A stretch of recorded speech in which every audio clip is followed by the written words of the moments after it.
Hey everyone, it's Anne here from English Valley Cafe. Welcome to this English lesson. Today we're going to talk about 8 verbs that we use in everyday English that collocate with the preposition on. Now, if you remember, a couple of weeks ago, I made a video talking about the preposition in and on.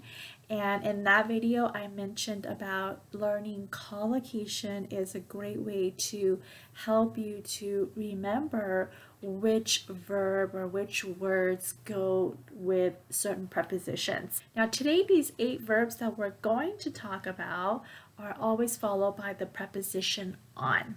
Now don't get this confused with phrasal verbs. What we're going to talk about today are prepositional verb, which means that the meaning of the verb does not change.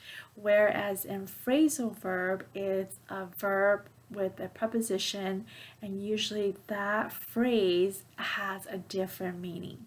But today in this video, we're going to talk about 8 verbs that keeps its original meaning, but it's always followed by the preposition on. Let's get started with our first verb, and that is decide.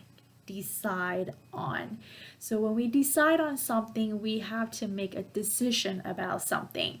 So for example, we have to decide on the time of the meeting today. We have to decide on what we're going to eat tonight. The next verb is plan. Okay, plan on. Plan on. When you plan on doing something, that means that you're making a schedule. You're thinking about what you're going to do later or in the future. So for example, I plan on going to the gym later. The next verb is work on. Okay, work on.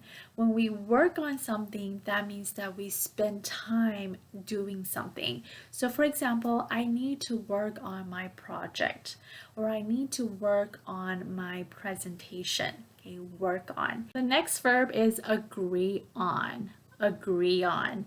When we agree on something, it means that 2 people or 2 parties have the same opinion about something. So for example, let's agree on the topic for today's lesson. We need to agree on what we're going to do for next year's budget. The next verb is comment on. Okay, comment on. When we comment on something, that means that we are responding to somebody's opinion about something, or their work, or also their idea. So for example, he commented on his work. Okay, he made a remark, said something about his work. Often on social media, we comment on a post. The next verb is focus on. Okay, focus on. When we focus on something, we give our full attention to somebody or to something. Another similar one is to concentrate on. Concentrate on. So here, for example, I have to concentrate on my work. Okay, concentrate or focus on. And last but not least, count on or rely on. Count on or rely on. When we count on somebody, that means that we place our trust in them.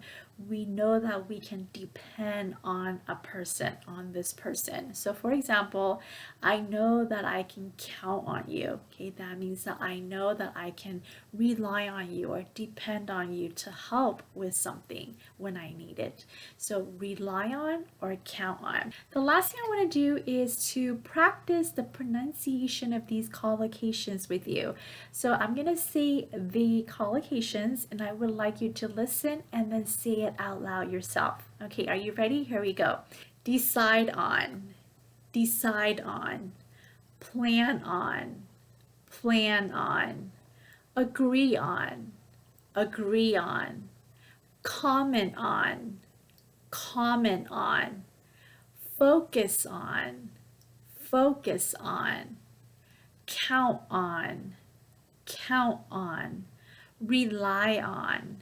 Rely on. Work on. Work on. The next step is for you to use these collocations. So be sure to take one of these collocations that is new to you and make a sentence with it related to your personal experience. Leave your sentence down in the comments so that we can all learn from each other, reading each other's comments. All right, that's it for this video. Thank you so much for joining me. I hope you find this video useful. Make sure you give it a thumbs up if you did, and don't forget to subscribe and turn on the notifications so you get notified when I upload a new video every week.